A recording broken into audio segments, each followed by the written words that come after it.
నమస్తే. ఢిల్లీ మద్యం కుంభకోణం సంబంధించినటువంటి అంశంలో అరెస్ట్ అయి తిహార్ జైల్లో శిక్ష అనుభవిస్తున్నటువంటి ఎమ్మెల్సీ కల్వకుంట్ల చంద్రశేఖరరావు కుమార్తె కల్వకుంట్ల కవితకి ఈరోజు ఒక గుడ్ న్యూస్ వచ్చేటువంటి అవకాశం ఉంటుంది అని తెలుస్తూ ఉంది. సుప్రీంకోర్టులో ఈరోజు విచారణ జరిగేటువంటి ఆస్కారం ఉంది. సుప్రీంకోర్టు ఇలా కీలకమైనటువంటి నిర్ణయాన్ని కూడా ప్రకటించేటువంటి అవకాశం ఉన్నట్టుగా తెలుస్తూ ఉంది. దీనిపైన ఇప్పటికే ఎమ్మెల్సీ కల్వకుంట్ల కవిత యొక్క అడ్వకేట్స్ అంతా కూడా ఆశాభావం వ్యక్తం చేస్తూ ఉన్నారు.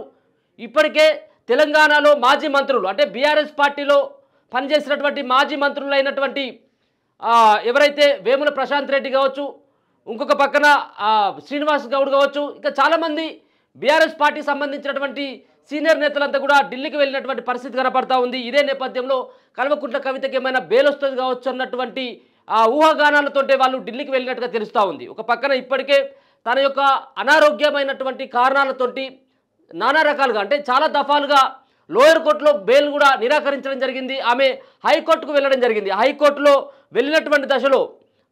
వెళ్ళినటువంటి దశలో జూలై 1వ తేదీన హైకోర్టును ఆశ్రయించి ఆమెకు అక్కడ హైకోర్టులో నిరాశ ఎదురుకావడం జరిగింది. హైకోర్టులో సైతం కూడా లోయర్ కోర్టు ఇచ్చినటువంటి ఏదైతే తీర్పును ఉందో ఆ తీర్పును గౌరవిస్తూ సమర్థిస్తూ అక్కడ ఆమెకు బెయిల్ కూడా నిరాకరించడం జరిగింది. ఇదే నేపథ్యంలో ఆమె సుప్రీంకోర్టుకు వెళ్ళడం జరిగింది. సుప్రీంకోర్టులో ఈ నెల 12వ తేదీన విచారణ కూడా చేయడం జరిగింది. దీంట్లో ఈడీ కానీ సిబిఐ కానీ వాళ్ళ యొక్క వాదనలు వినిపించుకుంటూ కల్వకుంట్ల కవిత లిక్కర్ కుంభకోణం సంబంధించినటువంటి అంశంలో కీలకమైనటువంటి సూత్రధారి పాత్రధారి కాబట్టి ఆమెను ఇప్పుడు బయటికి పంపించినట్టు అయి ఉంటే ఖచ్చితంగా సాక్ష్యాలని సాక్ష్యాధారాలని ఆధారాలని కూడా అన్నిటిని కూడా మాయం చేసేటువంటి కేపబిలిటీ ఉన్నటువంటి నేత ఎమ్మెల్సీగా ఉంది. వాళ్ళ నాన్న ముఖ్యమంత్రిగా పనిచేసినటువంటి అనుభవం, అక్కడ ఉన్నటువంటి వాళ్ళ కుటుంబంలో ఇన్ఫ్లుయెన్స్ చేసేటువంటి వ్యక్తులు ఉన్నారు కాబట్టి కవితను కనుక బయటికి పంపించినట్టు అయి ఉంటే ఖచ్చితంగా ఇన్ని రోజులు చేసినటువంటి ఈ యొక్క ఏదైతే విచారణ ఉందో వాళ్ళు చేసినటువంటి ఇన్వెస్టిగేషన్ ఏదైతే ఉందో దీన్ని అన్నిటి కూడా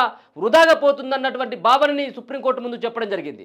అంతేకాకుండా సుప్రీంకోర్టు సైతం కూడా ఈడీకి సిబిఐకి వాళ్ళు కౌంటర్ సంబంధించినటువంటి దాఖలు చేయాలి అని చెప్పేసి పిటిషన్ వేయాలని చెప్పేసి ఏదైతే చెప్పడం జరిగింది, కౌంటర్ దాఖలు చేయాలని చెప్పేసి చెప్పడం జరిగింది. ఇదే నేపథ్యంలో ఈరోజు మరి సుప్రీంకోర్టులో ఏదైతే 12వ తారీఖున సుప్రీంకోర్టులో విచారణ జరిగినటువంటి నేపథ్యంలో ఈ రోజుకు వాయిదా పడ్డది. ఈరోజు పూర్తి స్థాయిలో విచారణ అయిపోతుంది.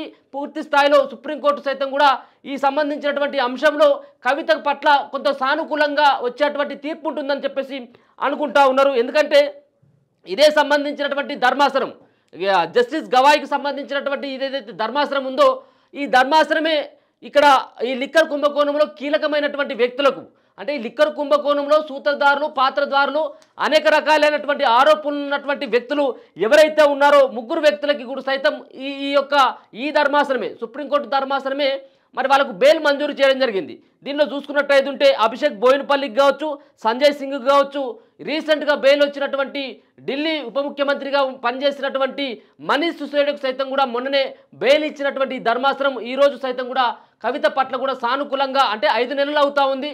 మార్చి 15వ తేదీన ఈడీ అరెస్ట్ చేసి హైదరాబాద్ నుంచి తీసుకువెళ్ళిన తర్వాత మరి మార్చిలో ఆమెను ఈడీ అదుపులో తీసుకోవడం, దాని తర్వాత ఏప్రిల్లో సిబిఐ అదుపులోకి తీసుకోవడం, అనేక రకాలైనటువంటి ఆధారాలను కూడా సేకరించడంలో ఈడీ కానీ సిబిఐ కానీ నిమగ్నమైంది. అంతేకాకుండా సక్సెస్ కూడా కావడం జరిగింది. ఆమె ఉన్నటువంటి ఫోన్లలో ఉన్నటువంటి డేటా కావచ్చు, మరో పక్కన ఆమెకు సంబంధించినటువంటి అన్ని ఆధారాలని ఫిజికల్ ఎవిడెన్స్తో పాటు సాక్షులు ఎవరైతే ఉన్నారో వీళ్ళకు కవితకు బినామీలుగా పనిచేసినటువంటి వ్యక్తులు ఎవరైతే ఉన్నారో వాళ్ళందరి దగ్గర నుంచి కూడా వాళ్ళ వీడియో రికార్డు కూడా చేసుకోవడం జరిగింది. వాళ్ళు చెప్పేటువంటి అంశాలని వీడియో రికార్డు చేసుకోవడం జరిగింది.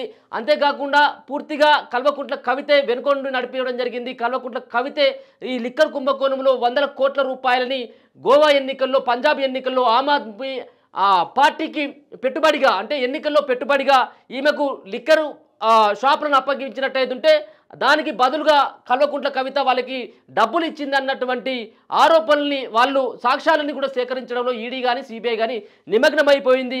వాటన్నిటి కూడా ఆధారాలు కూడా సేకరించినటువంటి పరిస్థితిని కూడా చూసుకోవచ్చు. అయితే ఇదే సంబంధించినటువంటి అంశంలో చాలామంది కూడా లిక్కర్ కుంభకోణం సంబంధించినటువంటి అంశంలో చాలామందికి బెయిల్ రావడం జరిగింది. ఏదైతే 90 రోజుల తర్వాత మరి బెయిల్ ఇవ్వాలన్నటువంటిది బెయిల్ ఇవ్వాలన్నటువంటి కొన్ని నిబంధనలు ఉంటాయి. ఆ నిబంధనని సైతం కూడా 5 నెలల కాలం అయిపోయింది. మరొక పక్కన కల్వకుంట్ల కవితకు సంబంధించినటువంటి ఆరోగ్యం కూడా క్షీణించిపోతున్నటువంటి తరుణాన్ని కూడా మనం చూసుకోవచ్చు. ఇప్పటికే ఆమె వెయిట్ లాస్ అయిపోయింది, ఆరోగ్యం కూడా ఇబ్బందిగా ఉన్నటువంటి కారణాల నేపథ్యంలో ఆమెకు బెయిల్ మంజూరు చేసేటువంటి అవకాశం అయితే స్పష్టంగా కనపడతా ఉంది. దీనిపైన గతంలోనే 2-3 దఫాలుగా ఈ సంబంధించినటువంటి బెయిల్ పైన రకరకాలైనటువంటి వార్తలు రావడం జరిగింది. ఈ రోజు వస్తుంది, రేపు వస్తుంది అని చెప్పేసి అనేక రకాలైనటువంటి ఊహాగానాలు రావడం జరిగింది. ఇది మరి ఈరోజు మరి కాసేపట్లో సుప్రీంకోర్టులో ఒక కీలకమైనటువంటి తీర్పు వచ్చేటువంటి అవకాశం అయితే కనబడతా ఉంది. చూద్దాం మరి దీంట్లో మరి ఏ విధమైనటువంటి తీర్పుని సుప్రీంకోర్టు వెల్లడిస్తుంది. నిజంగా వీళ్ళకి ఇచ్చినటువంటి అభిషేక్ బోయినపల్లికి, మరో పక్కన సంజయ్ సింగ్తో పాటు మనీష్ సిసోడియాకు ఇచ్చినటువంటి తీరుగానే ఇప్పుడు కల్వకుంట్ల కవితకు కూడా ఏమైనా బెయిల్ ఇస్తుందా లేదనేది కూడా చూడాలి. ఒకసారి మనం అడ్వకేట్ తోటి అరుణ్ గారితో కూడా ఒకసారి మాట్లాడేటువంటి ప్రయత్నం చేద్దాం. సార్ నమస్తే. నమస్తే అండి సార్, ఈరోజు సుప్రీంకోర్టులో కల్వకుంట్ల కవితకు సంబంధించినటువంటి కేసు విచారణకు రాబోతా ఉంది. ఇదే చివరి విచారణ.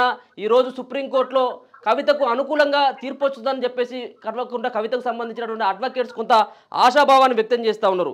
మీరు ఒక అడ్వకేట్గా, సీనియర్ అడ్వకేట్గా మీరు ఏం చెప్పదలుచుకున్నారంటే కల్వకుంట్ల కవితకు ఏమైనా బెయిల్ వచ్చేటువంటి ఛాన్స్ ఏమైనా ఉందా? Bail is a right. Bail అనేది ఒక హక్కు. ఓకే. కాకపోతే ఇప్పుడు ప్రస్తుతం ఉన్న కేసుల్లో షీ ఈజ్ ప్రైమ్ అక్యూజ్. ఏదో వాళ్ళ ఆశాభావం చేసినట్టు గత నెల క్రితమే బెయిల్ వస్తుందని చెప్పిన మాటలన్నీ కూడా చేయడం తెల్ల అయిపోయినాయి, దూరిపింజల్లాగా మారిపోయినాయి. There is no possibility for granting bail from supreme court. ఇటువంటి పెద్ద అఫెన్సుల్లో వాళ్ళకు మ్యాండేటరీ కంపల్సరీ బెయిల్ ని వాళ్ళు వదులుకోవడం విచిత్రంగా అనిపిస్తుంది. అంటే ఎక్కడో మొబ్బుల్లో నీళ్లు చూసి ముంతవలకు పోసుకున్నట్టు వాళ్ళకు వచ్చిన డిఫాల్ట్ బెయిల్ పిటిషన్ అవకాశాన్ని కూడా తుంగలు దొక్కుతున్నారు. సుప్రీంకోర్టు ఇటువంటి మ్యాటర్స్ లో, అంటే సిబిఐ ముందు పెండింగ్ లో ఉంది, ఈడీ ముందు పెండింగ్ ఉన్న ఈ మ్యాటర్ లో కల్పించుకుంటుందని మాత్రం నేను అనుకోవట్లేదు. ఎందుకంటే ఇప్పటికే సంబంధం లేని వ్యక్తులు, మనీష్ సిసోడియా లాంటి వాళ్ళకు ఖచ్చితంగా బెయిల్ ఇవ్వడం అయితే జరిగింది. అంటే సంబంధం ఉన్న వ్యక్తులు తప్పించమనే కదా దాని అర్థం.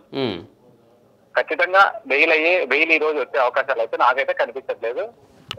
మొదటి నుంచి ఈ కేసును రెడీ చూస్తూ మీతో పాటు సెయిల్ అవుతున్నా కాబట్టి ఈ కేసులో ఉన్న గ్రీవెన్స్ ప్రకారం is the prime accuse.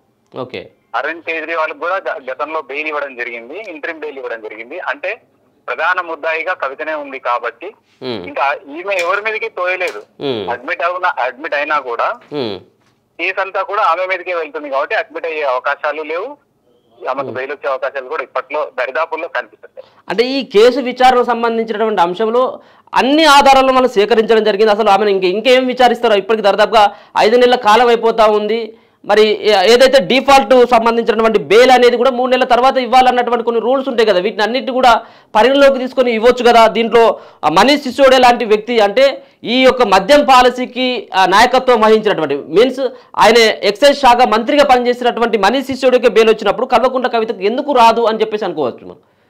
CRTC కానీ బిఎన్ఎస్ఎస్ కానీ ఏం చెప్తున్నాయంటే విచారణ చేయడానికి విచారణాధికారికి కేసు తీవ్రతను బట్టి 60 రోజులు, 90 రోజులు, 120 రోజులు, స్పెషల్ యాక్ట్ బట్టి 150 రోజులు అట్లా సమయం ఉంటది. ఇన్వెస్టిగేషన్ పూర్తయిన తర్వాత బెయిల్ ఇవ్వాలనేది ఎక్కడా లేదు. ఓకే. ఇన్వెస్టిగేషన్ కంప్లీట్ అయ్యి ఛార్జ్ షీట్లు పడ్డప్పుడు కేసు ట్రయల్ ని ప్రారంభించడానికి ట్రయల్ కోర్టుకు కూడా ఆదేశాలు ఇచ్చే అవకాశాలు ఉన్నాయి. ఎక్కువగా ఇన్సిస్ట్ చేస్తే లోపలే ఉండి పూర్తి ట్రయల్ ఎదుర్కోవాలనే సమస్య కూడా ఉంది ఇక్కడ. కాబట్టి పట్టకపోవచ్చు. పట్టితే మాత్రం ఖచ్చితంగా సుప్రీంకోర్టు ట్రయల్ ని ప్రారంభించండి, ఎక్స్పిడైట్ గా 3 నెలల నుంచి 6 నెలల్లో కేసుని విచారణను పూర్తి చేసి దోషులను నిర్దోషులను తేల్చండి అని చెప్పిందంటే మాత్రం ఆశనిపాతం అవుతుంది. అది బూమరాంగ్ కూడా అయ్యే అవకాశాలు. ఇప్పుడు ఈ యొక్క అనారోగ్య కారణాలు, హెల్త్ బాగా ఉండట్లేదు, నాకు ఇబ్బంది అవుతుంది, అసలు నా ఆరోగ్యం కూడా సహకరించట్లేదు అన్నటువంటి కారణాలతో ఏమైనా సుప్రీంకోర్టు ఏమైనా సానుభూతి చూపెట్టేటువంటి అవకాశం ఉంటుంది ఇట్లాంటి కేసులలో?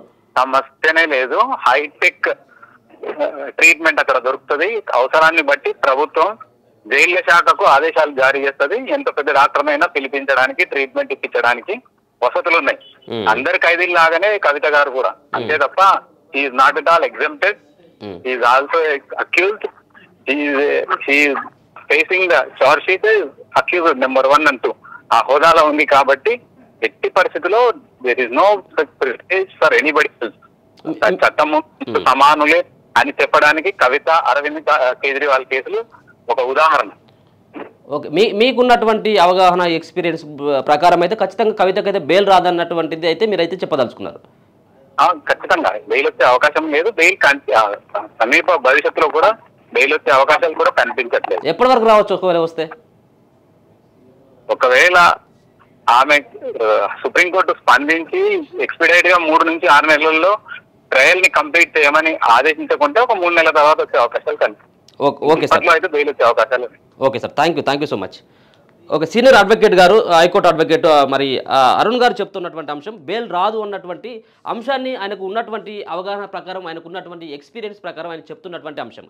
అయితే దీంట్లో చూసుకున్నట్టు ఉంటే ముఖ్యంగా వాళ్ళకు ఉన్నటువంటి ఏదైతే బీఆర్ఎస్ పార్టీ లీడర్లకు కానీ, అంతేకాకుండా కవిత తరపు నుంచి వాదించేటువంటి న్యాయవాదులకు కానీ వాళ్ళ ఆశాభావం ఏంటంటే ఇదే సంబంధించినటువంటి ధర్మాసనం ఏదైతే జస్టిస్ గవాయికి సంబంధించినటువంటి ధర్మాసనం ఏదైతే ఉందో 3 బెంచ్లతో కూడినటువంటి ధర్మాసనం, ఈ ధర్మాసనం ఇప్పటికే కొంతమంది ఈ కేసులో ఇన్వాల్వ్ అయ్యి కీలకమైనటువంటి నిందితులుగా పరిగణించబడ్డటువంటి వ్యక్తులకి బెయిల్ ఇచ్చినటువంటి సందర్భం కావచ్చు, కవితకు సంబంధించినటువంటి అనారోగ్య కారణాలు కావచ్చు, వీటన్నిటిని దృష్టిలో పెట్టుకొని కవితకు బెయిల్ వస్తుంది అన్నటువంటిది ఒకటైతే, మరో పక్కన ఈ కేసుకు సంబంధించినటువంటి దాంట్లో ఇప్పటికే విచారణ అయిపోయింది.